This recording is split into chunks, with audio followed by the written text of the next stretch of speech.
Hey, good Saturday evening, everyone. For those of you on the live stream, for the rewatch crew, welcome whenever you are. So glad that you guys are joining me. Very happy that you're here. I did see a comment as we were coming up from George Glass saying, I will be very surprised if this isn't clickbait. I'm just going to say it from the very beginning.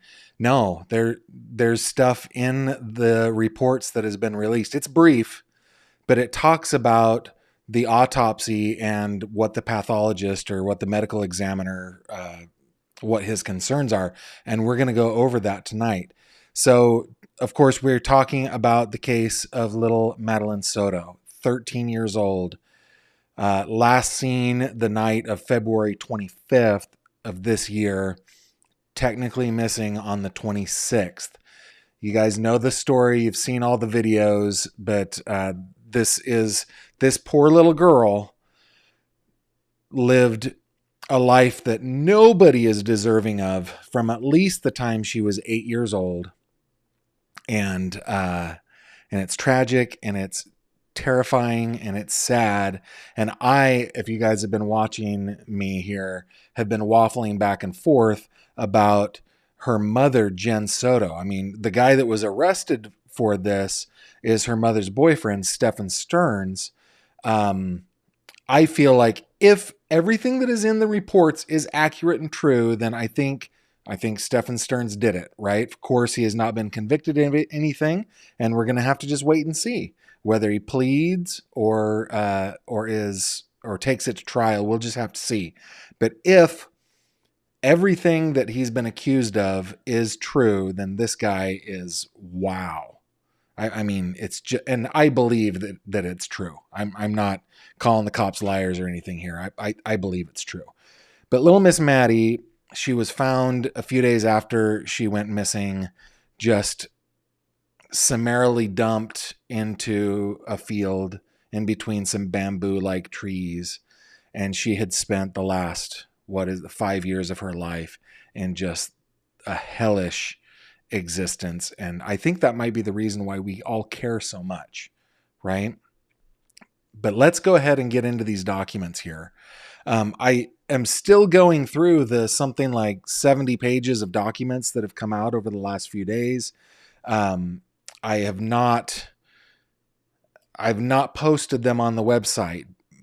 For those of you who are new, I have a website, gavinfish.com.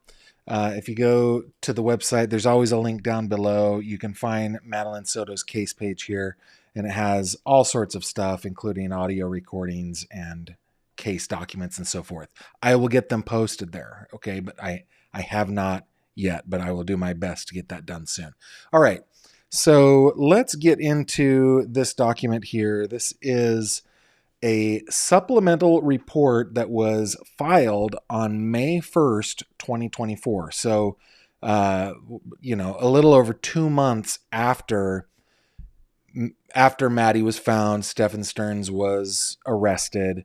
Keep in mind that there are 3 investigative agencies that are working on these: Orange County Sheriffs, Osceola County Sheriffs, and Kissimmee Police Department. This is from the Kissimmee Police Department. The investigator is MJ Morris. Now, this document is 25 pages long. It is the longest narrative. I'm just going to kind of quickly scroll through here. It is the longest narrative of any narrative that I have seen so far in this case. Okay, it's just, there's tons of it. What I have done is I have gone through and I've read it all, and there are just a couple things that I want to bring to your attention based on the conversations that we have had over the last couple of days, well, the last couple of months that we've been covering this. If you guys want to get my attention in the chat, if there's something that you want me to see, please go ahead and put GF in there. I'm sure Autumn has already told you that because Autumn is on top of things. I've got the best mods. Look at that. Autumn has already done it. Look at her. Look at her go. Look at her go. And look, Minnesota Girl says she is new to my channel. And I know that she said she's new to my channel because she put GF. Minnesota Girl, welcome, welcome, welcome. Hey, Minnesota Girl, go to my website and look up David Elmquist. It's going to shock you. It's a Minnesota case. All right. Okay. So I just want to there are a few things that I've highlighted, and then we'll get to the meat of this before we get to some of your comments, okay? Okay, according to investigator Morris, on the 26th, it was 6:53 p.m. You can see it right here, 6:53 p.m. that it was a relative of Jen Soto called 911 to make a missing person report. Okay. She said that school is out around 4, so it was about 3 hours later that 911 was finally called. I don't know if that's an appropriate amount of time or not, but it just stuck out to me. Like 3 hours they were looking, they were supposedly looking for Madeline, and it was not Jennifer who called. That is why it is redacted here. And by the way, there are a couple of redactions in this document that I did.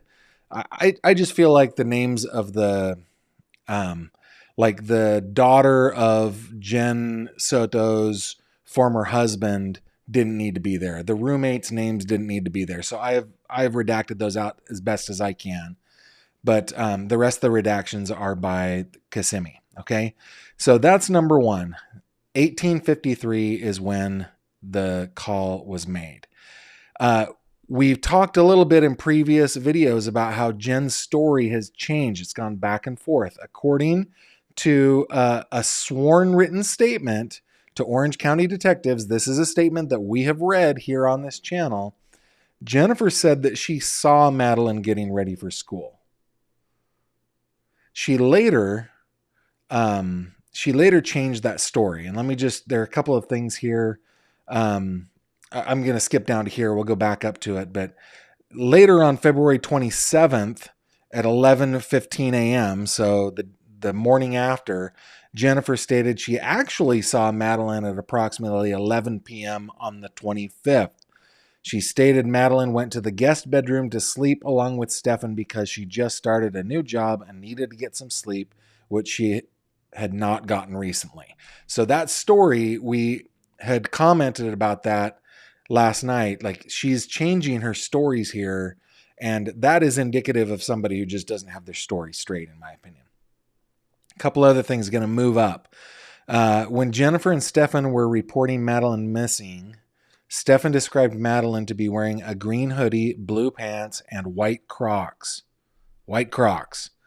Jennifer then stated Madeline was wearing black shorts. During this interaction, it appeared as if Stefan was answering the deputy's questions while Jennifer was also trying to answer the questions. Stefan appeared confident in his answers about Madeline's description, where Jennifer did not. So I don't know if that is maybe some kind of indication that the second story is the right story, or if it's more of an indication that, hey, Jen just doesn't have the story straight. She's on medication. She's an anxious person. She's somebody who deals with mental illness issues. It could be something like that. Who knows? So, but these are things that we've talked about a lot over the last couple of days that I thought that I would bring up.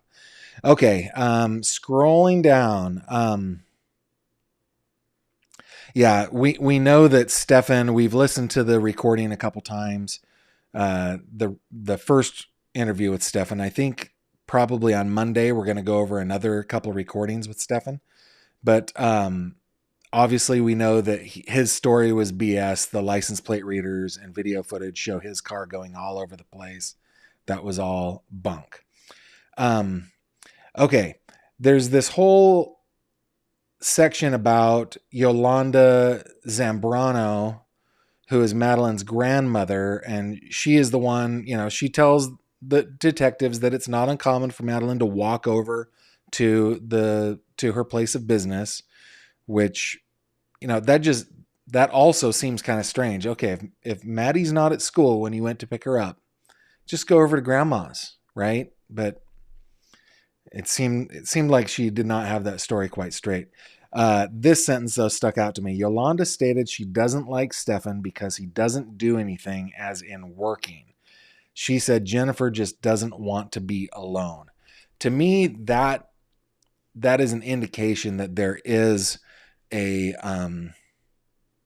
what do you call that? I'm blanking on my words here. That there's a dependence, like an unhealthy dependence that Jennifer has on Stefan, even though that he's not, according to Yolanda's statement, contributing to the little family unit, right? He's not working. He's playing his games. He's playing his Warhammer. He's playing with, his little Tamagotchis and stuff like that. He's just really kind of a 40-year-old. He's a 37-year-old, 13-year-old himself. But that last sentence, that Jennifer just doesn't want to be alone, indicated to me just some type of dependence that she has on that. A lot of this other stuff we already know about. Gonna skip down. Okay. So, this is the part about the dumpster.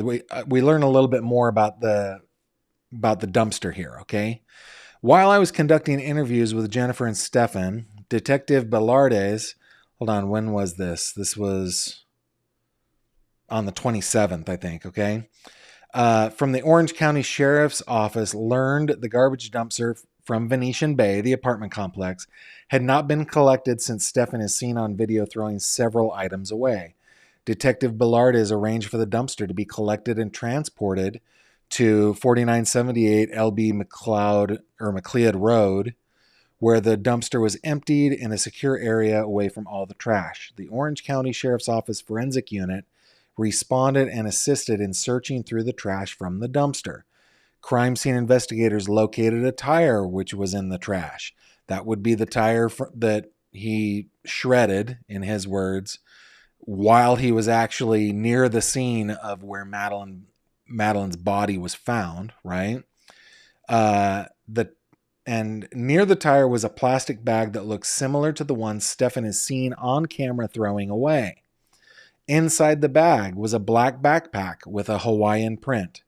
Inside the backpack was an Orange County Public Schools laptop computer belonging to Madeline Soto. Also in the bag was a single, and I think that's supposed to say white crock. This crock matched one that was found in the residence where Madeline resided. These items were collected by the Orange County Sheriff's Office crime scene investigators and submitted into evidence. Remember the story here. Stefan says that, and the crock is going to be important. Well, I guess her footwear is going to become important here in just a second, guys. His story is Madeline gets up. She's all excited to go to school early. They're going to go by McDonald's. She's going to get a McDonald's breakfast. That's why they're so early, which makes no sense to me in the world. And then as they're going, Madeline is like, I'm tired. And so she falls asleep. No, I don't want to go to McDonald's.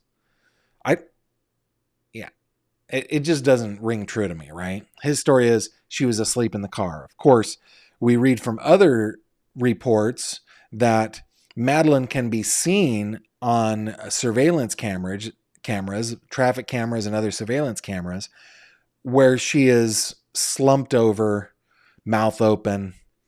And they believe that she is already deceased in those videos. I believe so too, and there is supporting evidence for that here in just a second. All right. We go down a little bit. I'm gonna go ahead and read from the top here. On February 29th at approximately 5:09 p.m., we contacted Jennifer. I advised Jennifer that our crime scene technicians were there to collect additional items that were seen in Stefan's photographs. Jennifer confirmed on the morning of February 26th, she was awakened by Stefan trying to put a leash on their dog. Jennifer got up and Stefan told her not to worry about it and go back to sleep. Jennifer said she doesn't remember Stefan coming back in to tell her goodbye or saying goodbye to Madeline. I asked her about writing a statement to Orange County deputies about seeing Madeline the morning of 2/26. Jennifer stated she wanted to believe that she saw Madeline, but she actually did not see her.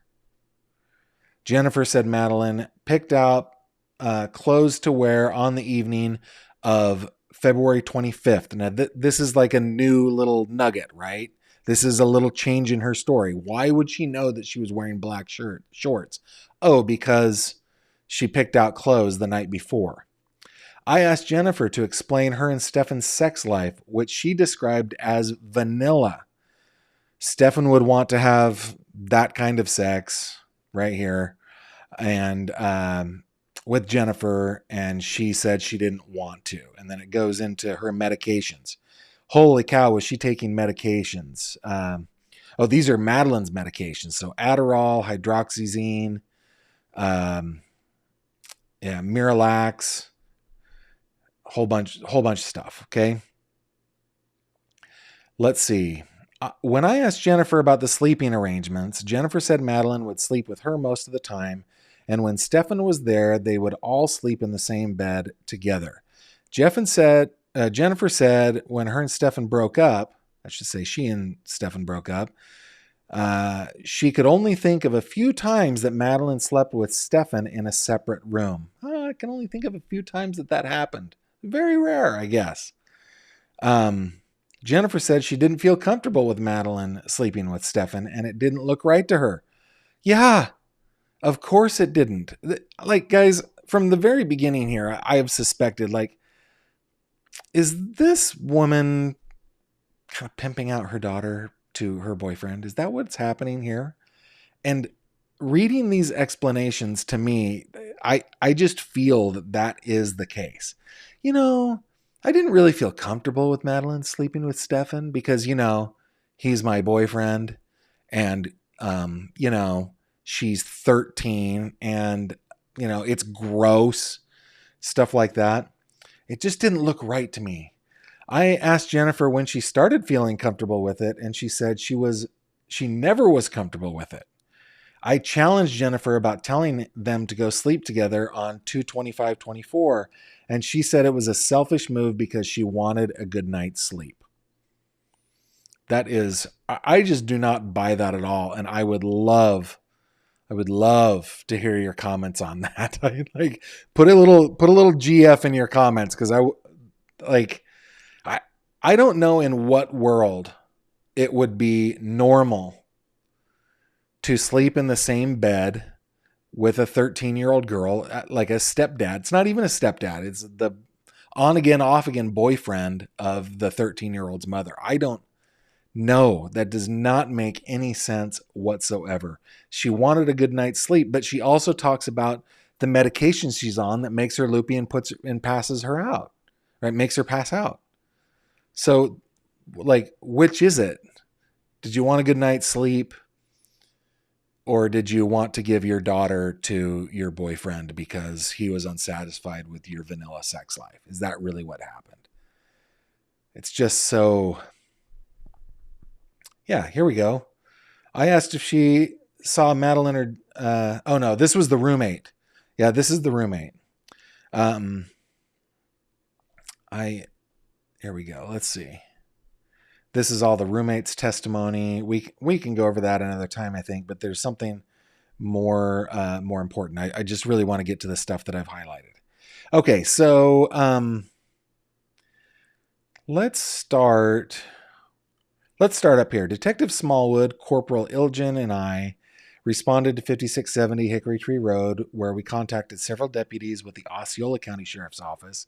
It was decided Osceola County Sheriff's Office Forensics Unit would be processing the scene. I asked to be brought to where the body was located. Forensic Supervisor Emily Seda walked me to the area where the body was. Based upon the clothing description seen on several videos, the body did appear to be that of Madeline. The lock on to the farm was still locked and didn't appear to be tampered with. Stefan would have had to drop Madeline's body over the barbed wire fence or where the gate was, then move her body to the location where she was found. I contacted the Orange Osceola County Medical Examiner's Office and asked for them to respond to collect Madeline. Medical examiner investigator Kirsten Robinson responded and assisted in processing and preserving the body of Madeline. When Madeline was removed from underneath the dry grass and hay, I immediately was able to identify her by a specific mole she had on her cheek. And I think we all recognize that. She had two moles that were pretty recognizable, one kind of up on her cheek up here and one down here on her chin, right? So he was immediately able to identify her. Madeline showed signs of decomposition to one side of her face and her hands. Madeline was wearing a green hoodie. The hoodie portion was over the top of her head. Blue jeans and white socks. The bottom of Madeline's socks were clean, which indicates she did not walk anywhere, or the socks would have had dirt on the bottom. Madeline was transported to the medical examiner's office where an autopsy would be performed the following day. So on the, what would that be, March 1st, right? Because this was February 29 that this happened, I think. No, it is March 1st. Okay, so it would have been March 2nd that happened, okay? Then we talk about the witness there. All right.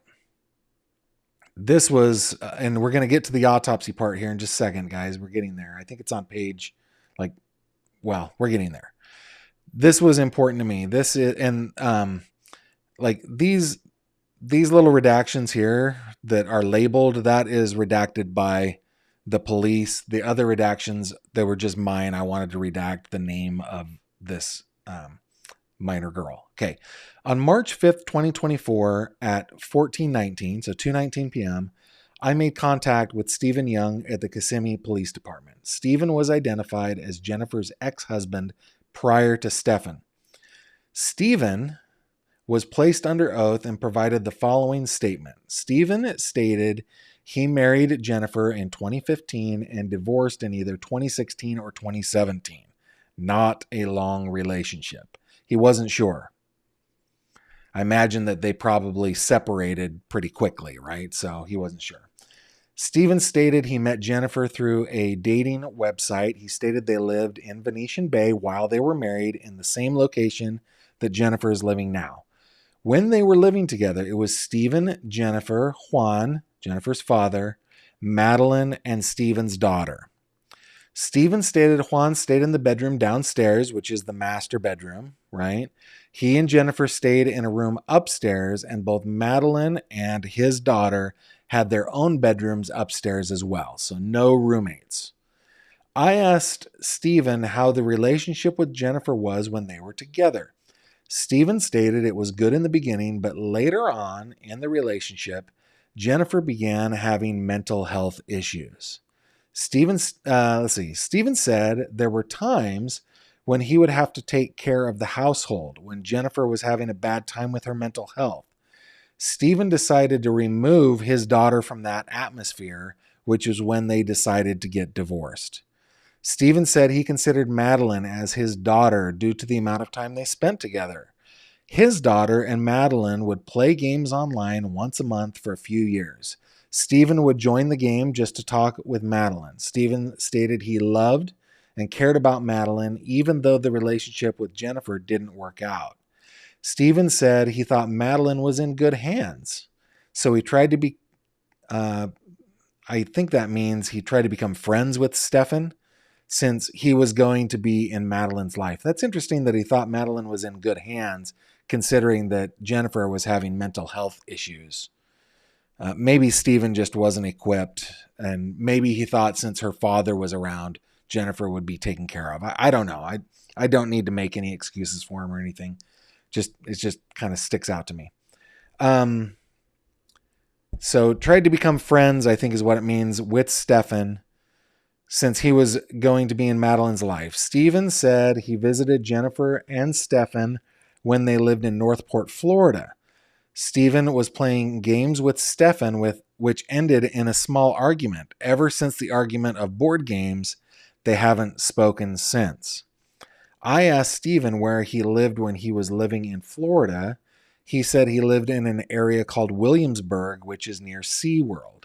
Stephen would move to Colorado in 2022. Stephen would keep in contact with Madeline and would inquire how she was being treated by Stephen. I asked Stephen to explain the sleeping arrangements when he was living with Jennifer. Stephen said Madeline would sleep with Jennifer, but he wasn't comfortable with Madeline sleeping with them in the same bed. I asked Stephen, so that's interesting to me. that kind of screams, and I'm a layperson here. I have no expertise, no bona fides here, but it kind of screams like a mother-daughter relationship where they have to sleep with one another, where they're like codependent on one another is just not a healthy relationship, right? Like I'm starting to I'm starting to waffle again here, guys. Like Jennifer is a person who I just do not understand. I just do not understand. And I've been frustrated that she has not been charged with anything. But it very well could be just that to the police, or at least to prosecutors, they're like, no, this is a mentally ill woman. We don't have enough to charge her yet. Maybe that's what it is. But that whole thing where when she was married to Steven, Madeline would still sleep with Jennifer. That just screams, and like it just is an indication to me that there's an unhealthy relationship here. But tell me why I'm wrong if I am. I asked Steven if he had seen any demeanor changes with Madeline. Let's see. Any demeanor changes with Madeline. Steven said Madeline seemed off for the last few years, which he thought could have been Madeline going through puberty, but it started during the end of elementary school. This would be around the time, and I think it's blacked out, probably just a very short detail of maybe the stuff that they have evidence of. Steven said Jennifer wasn't different, but she was always trying to figure out her mental health medications. Jennifer recently disclosed to Steven where a recent medication that she had been taking knocks her out, meaning tired and sleeping. I asked Steven how he heard about Madeline, and he stated that his wife saw something online. Steven talked with Jennifer on February 27th when Jennifer stated Stefan took Madeline to school and made a bunch of mistakes afterwards, like deleting his phone. Jennifer also stated Stefan and Madeline both forgot their phones when he took her to school. Steven said he believed Madeline forgot her phone, but thought it was odd that Stefan forgot his phone because he always had his phone and was typing on it all of the time. Yeah, I'm still, well, Steven knows Madeline much better than I do. I've never met her, right? But I still find it hard to believe that a 13-year-old would forget their phone. Let's see. But yeah, he's like, but Stefan was always on his phone. Always on his phone. It's odd that he would forget his phone, which of course my suspicion is that he didn't want to be tracked where he was driving. Okay. Steven said he wanted to make sure he spoke with Jennifer over the phone because he wanted to hear the tone of her voice. Steven described Jennifer's tone as being anxious if something was wrong. Steven said they were speaking over speakerphone and Stefan was with Jennifer. Stefan made the comment that he felt guilty because he forgot his phone and then he accidentally reset it. Nobody accidentally resets a phone, guys. It's not something you accidentally do. It asks you, are you sure you want to do this before you do it? Steven couldn't believe that Stefan was saying over the what Stefan was saying over the phone, whatever. Jennifer began saying what time she thought she woke up because of the dog, and Stefan interjected and told her that he would take care of the dog so she could rest. I asked Steven if he knew why Jennifer didn't go to Madeline's birthday party. Steven said Jennifer's family can be a lot to handle sometimes, and if she was starting a new job, he understood why she wasn't there. I asked Steven if he thought Jennifer had anything to do with what happened to Madeline, and he said he doesn't feel like she would deliberately known because she had family that could have helped her with the situation. Okay, so he's like, I don't think she deliberately would have done that. If she was having problems, she had family to turn to, I guess. Steven said, I think it's his daughter is starting to see a new therapist. And he said if she discloses anything related to this case, he would let me know. So that was, yes. All right. I am going to skip down. There's a lot in here, guys, and I'll put it on my my website as quickly as I can. Let me just skip on down. Okay, March 7th. This is, yeah, I want to read this. This is one of the roommates. Okay, there are two roommates that I've redacted out their names, though there was a recording of them that they weren't redacted on. There were two recordings that they weren't redacted on, and I hadn't listened to them prior, so I'm sorry about that. But anyway, the redactions are mine here. Okay, and this is the paragraph I wanted to read. Okay, March 7th, 10:38 a.m. I contacted the roommate that lived at 4012 Santa Maria Drive. She provided the following in a sworn statement. She stated she has known Jennifer for years because she was friends with Jennifer's sister. She moved into the residence in the beginning of 2022. She stated Stefan was already living at the residence, but she didn't communicate with him outside of saying hello and goodbye. Stefan would spend most of her time in her own bedroom. She would spend most of her time in her own bedroom with her son. Jennifer confided in her that Stefan wasn't maintaining a job to help provide for the household. That is when Stefan moved upstairs away from Jennifer and eventually moving out of the residence and back to his mother's and father's residence. She stated her work schedule and morning routine are consistent because it had to be for his son. She stated she makes it a point to be out of the house at 7:45 a.m. because she has to drop off her son before she goes to work. She stated Madeline is normally waking up as she is leaving for the day, and she would sometimes see her. I asked if she ever saw Madeline getting ready for school. She said that Madeline would typically get ready for school in Jennifer's bedroom. I asked her if she has ever seen Madeline be alone with Stefan, and she could only remember one time they were inside of his room playing video games. She texted Jennifer asking if she was good with Madeline being in the room alone with Stefan, and Jennifer replied saying thank you.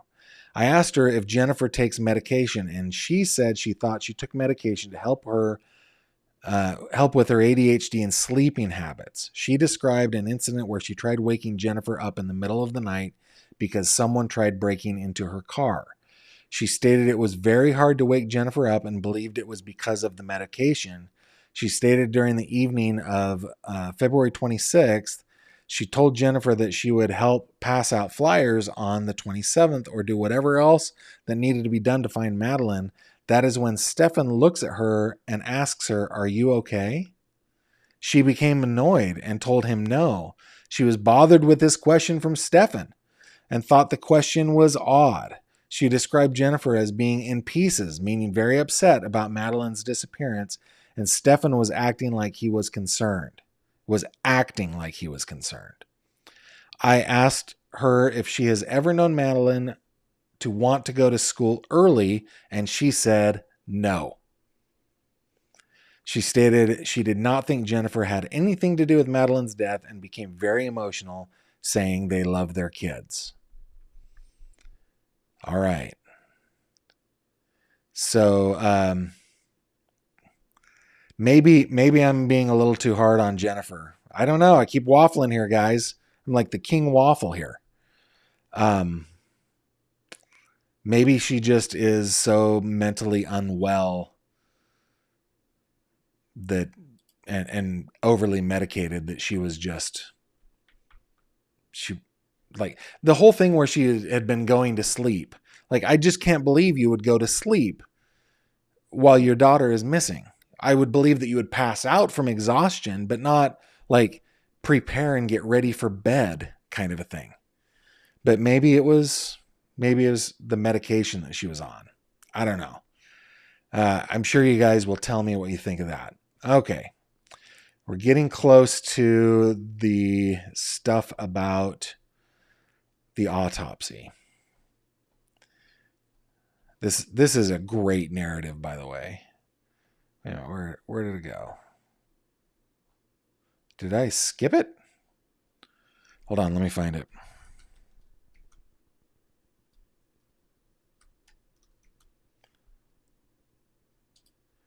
Here we go. Okay. Yeah, I totally skipped it. Okay. So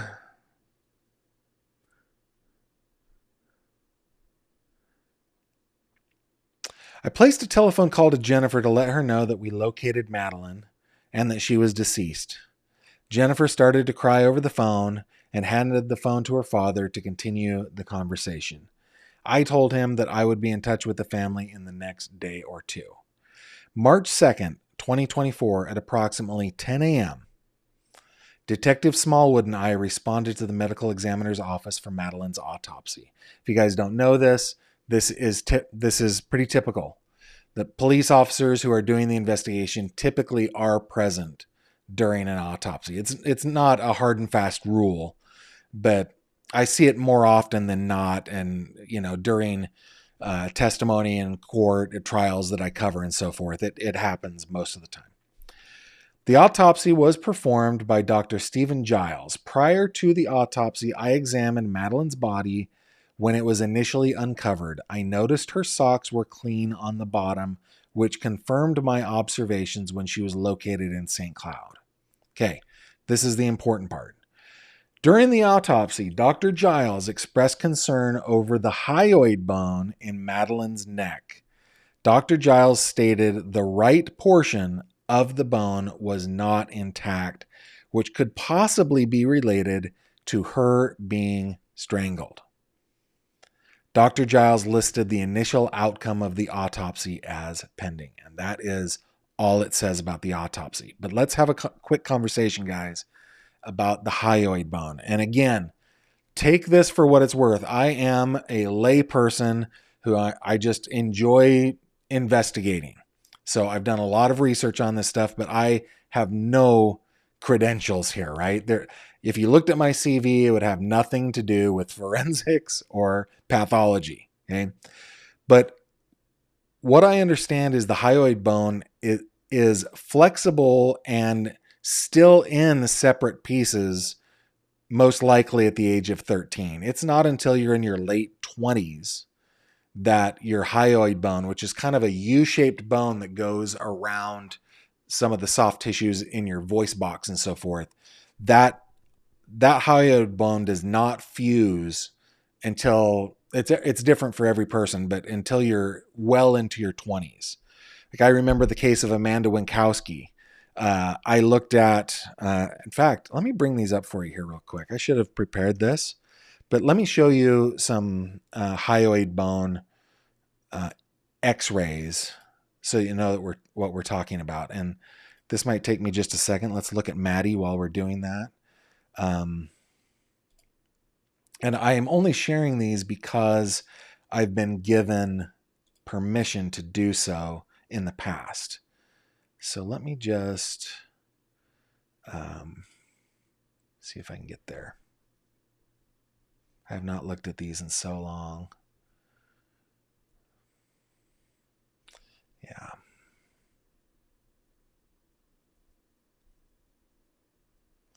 I actually have pictures of the hyoid bone, but I don't have permission to share those. So I'm going to show you some radiographs.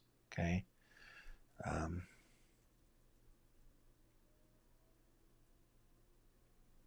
Thanks for being patient while I look for these.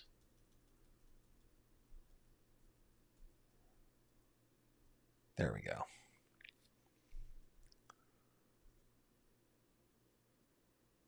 Okay, I'm going to bring this up in Acrobat so that I can share it for you. Okay, here we go. This is a radiograph of Amanda Winkowski's hyoid bone. Zoom up on it just a little bit, and let's see if I can. I don't like this new. I just don't like the new Acrobat, everybody. All right. Looks like you guys can see that, right? So Amanda was 20 years old when she died.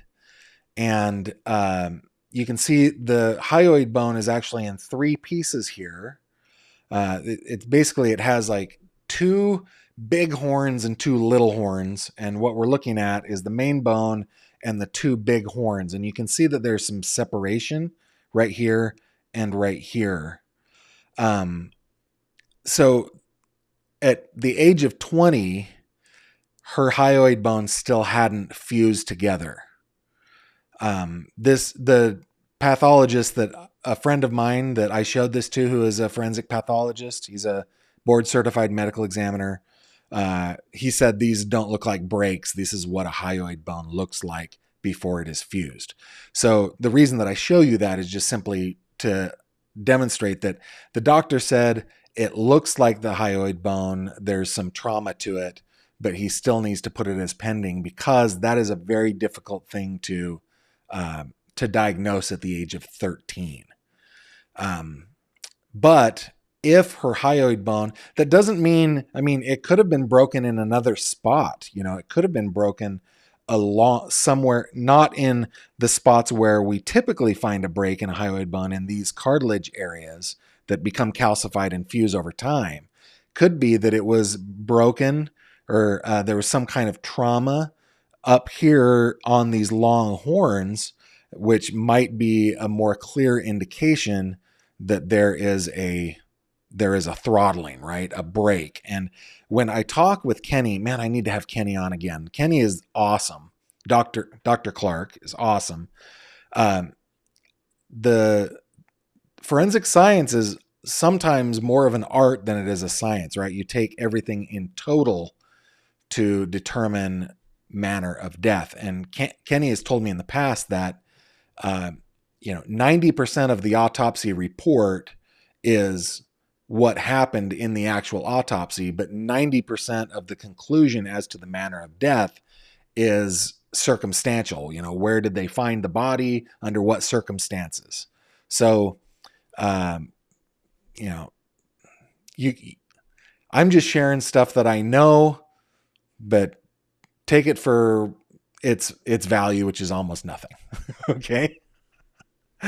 All right. But I suspect, like, if we know that there was a gun up there in that room, we know there was a gun. And let me see if there's one other thing that I wanted to see if I could find.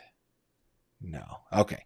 But I think that if there would have been gunshots, maybe Jen wouldn't have awakened because she was probably loopy on her medication, but I think the roommates would have. So it would not surprise me that there's either some kind of throttling going on or some kind of blunt force trauma. And they're not going to share all those details in one of these narratives. But the fact that they talk about the hyoid bone specifically, the right portion of the bone. Let's actually look at that again. The right portion of the bone was not intact. So maybe that does mean that on that right side, that bone was broken somewhere in here.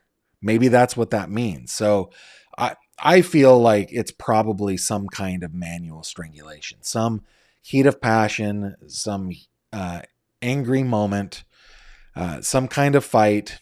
I would imagine that it had something to do with the terrible abuse that this guy was raining down on this little girl. That that there was probably some kind of manual strangulation. That's my guess. But again, it's just a guess. All right, let's go through the comments that have my initials in them. Graciela Canales says, new sub here. Thanks for all. Thank you for being here, Graciela. It's good to meet you. Thanks for coming. Tiffany says, Gavin, have you seen the report where Jen said that basically she said the sex stuff wasn't evil? Yeah, we went over that on my live stream yesterday, Tiffany. So go back and watch that if you haven't already. But yeah, she said, yeah, the sex stuff wasn't evil. It was the murder that was evil. So that again is an indication that she's not there.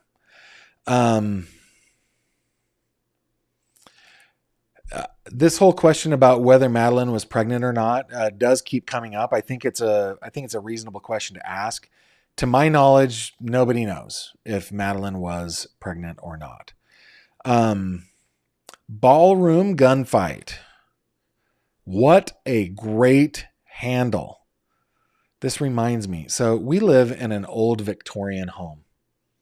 And it's not this way anymore. It's a 3-story home. And originally, when it was built at the turn of the 20th century, there was a ballroom on the 3rd floor for guests to come and party and stuff. So, wow, I got that. That has nothing to do with anything, but I love the ballroom gunfight. Okay, she says, is it possible Jen was also a victim of abuse? It's not so far-fetched to imagine she was conditioned to condone this behavior. Stefan is a predator, and most predators are master manipulators.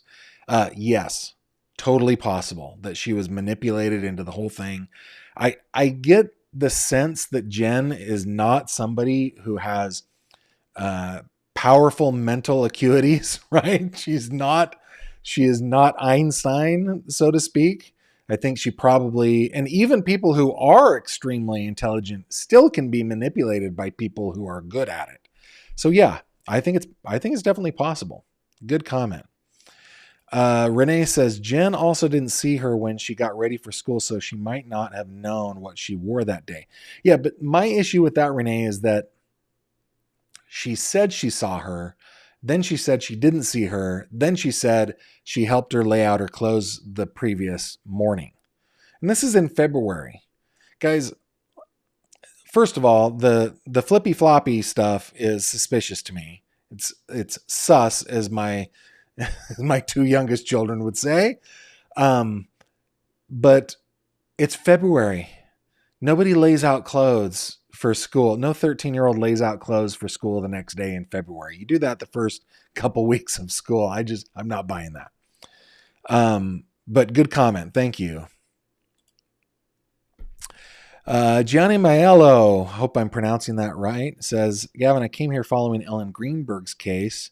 You do an excellent, much-needed ethical work. Hugs from Brazil. Thank you very much. Because I don't speak Portuguese, I guess I pronounced your name horribly, for which I apologize. But as a person who lived in South America for quite some time, very close to Brazil, it's a country that I deeply love. I have a friend who he is Argentine. But he lived in the province of Formosa, which is way in the north of the country. His home, he said, was 3 kilometers from the Brazilian border. And so when he came down to Cordoba, before I did, but we met when he had been down there a few months. Though he was a native Argentine, he needed to learn Castilian. And his Castilian was pretty rough. My Castilian was really rough. His native language was Guarani, and then he spoke Portuguese beautifully. Anyway, got sidetracked. Sorry, guys. But I love it down there. Astrid Galactic says, Gavin, Jen clearly has an insecurity complex, though I don't know. I'm still leaning towards believing she did the deed out of jealousy, maybe not intentional, though. Yeah, I never believed, I'm not a person who has ever believed that she did the deed. I just think that I believed that she participated in its cover up. But now knowing that Stefan drove her car the following day, now I'm thinking maybe she didn't even have anything to do with the cover up. Maybe she's just so not with it, so mentally unwell that she behaved the way she did because she was so just unwell. I don't know. Maybe the police are giving her the benefit of the doubt, and I don't know. Let's see what Tracy says. Tracy says, are the police not arresting Jen at this time because they can't prove any guilt on her part, or do you think because she will be testifying against him? Well, I think the prosecution will definitely call her as a witness, for sure. I think that the police have not charged her because prosecutors don't want them to charge her. And that could be for myriad reasons, right? It could be simply that they don't think they could make a case stick. Or maybe they don't need leverage on her because she's already given it all up. Maybe they believe, like I'm starting to, that she is just mentally unwell and she's not responsible for what happened. And she's just so unintelligent as to not be able to really understand what's going on. Maybe. I don't know. It's a good comment.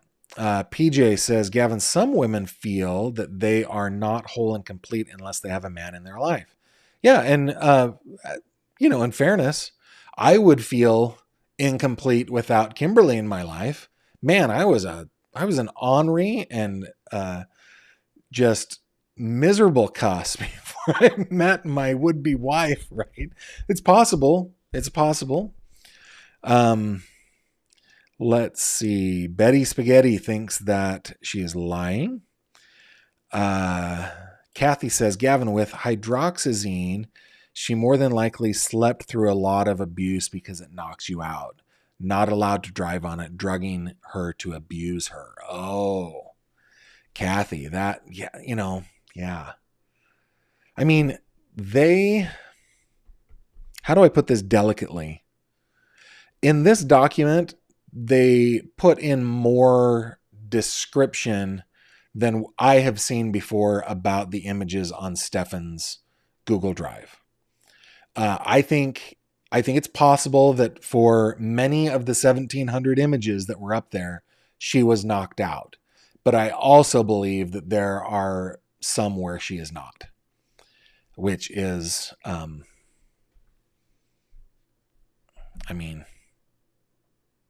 it's just hurtful to just think about it.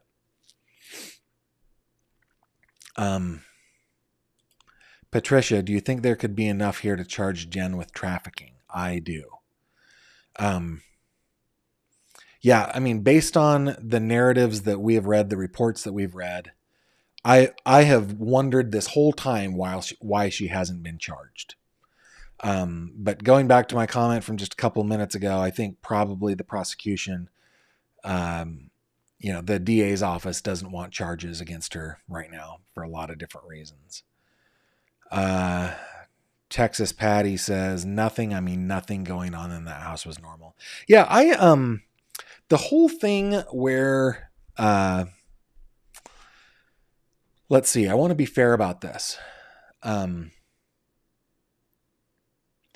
There have been times in my life where, for example, we had a business go belly up, where we needed help and we moved in with my parents' home. We moved in with my folks for a brief time. There was another time where Kimberly and I sold a house and had nowhere else to go. We couldn't believe that it sold. Moved in with my folks for a short time.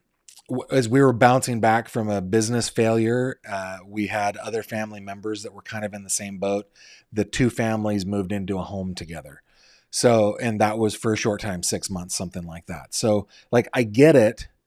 I get strange living situations. My brother-in-law, before he married my sister, and became a very successful guy, immigrated to the United States, not the legal way.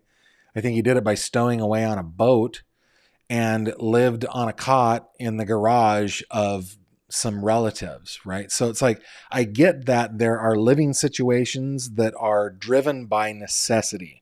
I have lived those living situations in my life, but it is and so I'm trying to give a little grace here, a little benefit of the doubt, but the living situation in that home was just weird, just all the way weird. Texas Patty, you are correct. Yeah, a good night's sleep, says Autumn, our intrepid moderator, with your child next to a grown man. No. Yeah, I agree with you, Autumn.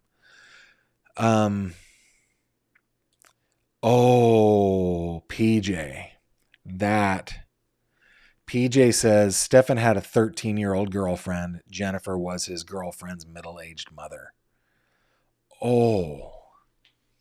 I don't think you're wrong. Just wow. To put it that bluntly, I thank you for putting it that bluntly. That is, that is, that is jarring.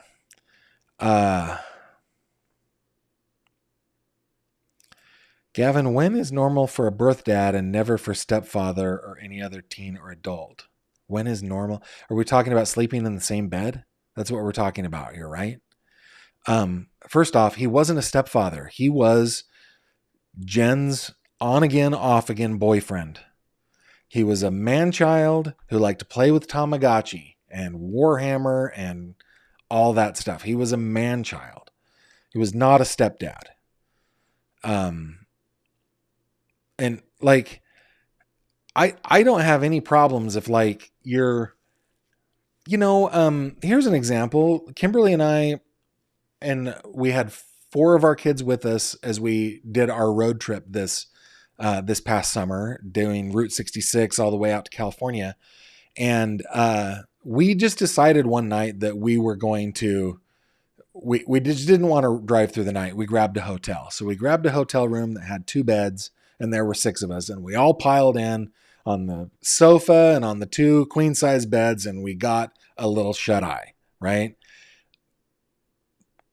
That kind of stuff is normal, right? But we are talking about a woman drugging herself so that she won't wake up and sending her daughter upstairs into her boyfriend's bed. That is just a very different thing. It's just a very different thing.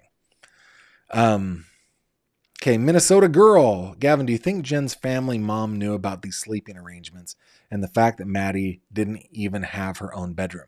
So Maddie did have kind of her own bedroom. It was like in the living room behind a false wall. And there was a place there, I understand, for her to sleep. She just slept with Jen, and Stefan. Do I think that Jen's family knew? Yeah. And I think sometimes it's difficult for family members. It's just difficult when there's weirdness going on in a home of somebody that you love and you want to help and you want to stop the weirdness and everything, but you don't know quite what to do. And you try different things. Stephen, the ex-husband, described Jennifer's family as a bit much to take, right? So maybe they had their own issues as well. I don't know. I just don't know. Good question. Let's see. Stroopwafel with a 1. As a boyfriend who lives with girlfriend and a 10-year-old boy and 13-year-old girl, never, ever, ever, ever, not even same room. That is smart, sir, and reasonable. Good job. Sandy McCracken says, Gavin, absolutely no reason to let your daughter sleep with an adult male. I smell rotten fish. Guys, you guys have so many great comments. I think I will end. Actually, I'm going to just end with a couple super chats. You guys have great comments. I'm just not able to go through them all. I'm kind of out of time. Got a super sticker from Pauline Buckles. Thank you very much, Pauline.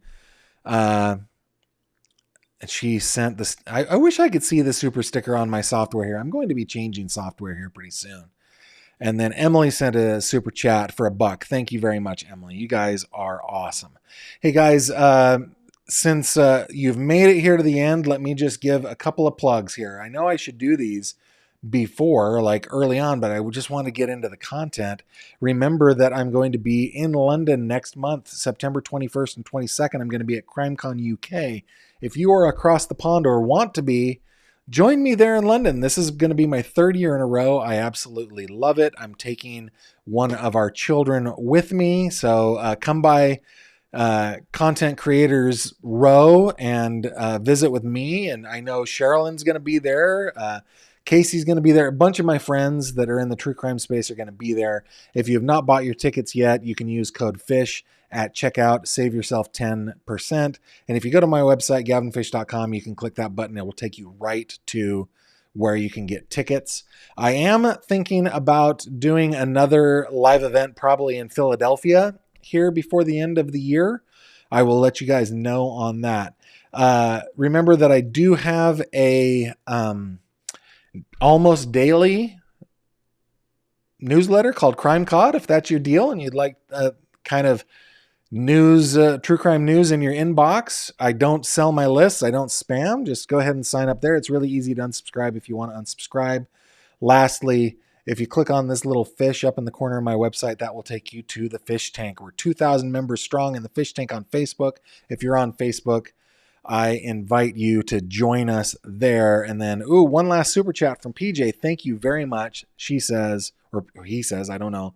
Let's take a moment to remember Maddie. Let's do that, PJ. This is a little girl who we all need to remember. We need justice for this little girl. There has to be a conviction in this, and I pray that there will be. And I thank you guys for joining me once again. I bid you adieu, and I will see you on the next one. Take care. Thank you very much for watching this video. If you liked what you saw, please consider subscribing. And if you have any questions or comments, please leave them below.